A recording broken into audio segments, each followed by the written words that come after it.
BRS నాయకులకు అరెస్టులకు నిరసనగా party ఇచ్చిన పిలుపు మేరకు అంబేద్కర్ విగ్రహం వద్ద ఆందోళన చేస్తారని సమాచారంతో బీఆర్ఎస్ నేతలను అల్వాల్లో ముందస్తుగా అరెస్టు చేశారు.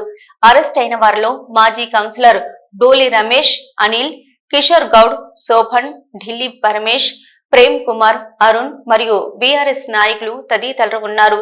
అనంతరం వారు మాట్లాడుతూ కాంగ్రెస్ ప్రభుత్వం అభివృద్ధి చేసింది ఏమీ లేదంటూ తెలిపారు. తెలంగాణ రాష్ట్ర సమితి నిర్మించిన తెలంగాణ రాష్ట్రంలోని ఈరోజు రేవంత్ రెడ్డి వచ్చిన తర్వాత ఎంతో అన్నదమ్ములాగా మేము ఉన్నాము. రాజకీయ నేతలు, పోలీసులు, ప్రశాంతమైన ఫ్రెండ్షిప్ పోలీసులు ఉండే ఈరోజు కక్షపూరితంగా పోలీసులను పెట్టి ఈరోజు మరి రాక్షస పాలన జరుగుతూ ఉంది. కొనసాగది ఖబర్దార్ గుంపు మేస్త్రి ముందుగా 420 హామీలను అమలు చేయి.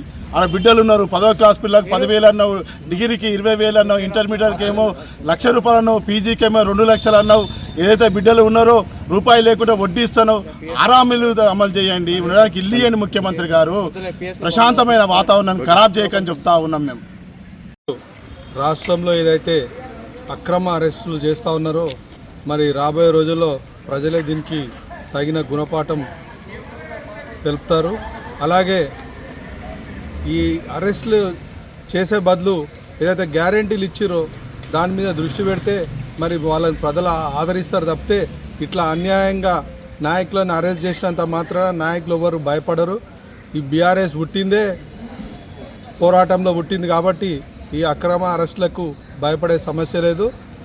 రాబోయే రోజుల్లో మేము దీన్ని ప్రజలకు తీసుకెళ్తామని తెలియజేస్తున్నాం.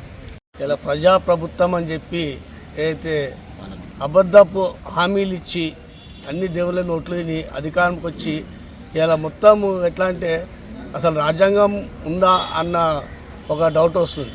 ఎందుకంటే పోలీసులను పెట్టి ఇలా పోలీస్ పరిపాలన నడుస్తూ ఉన్నది ఇలా.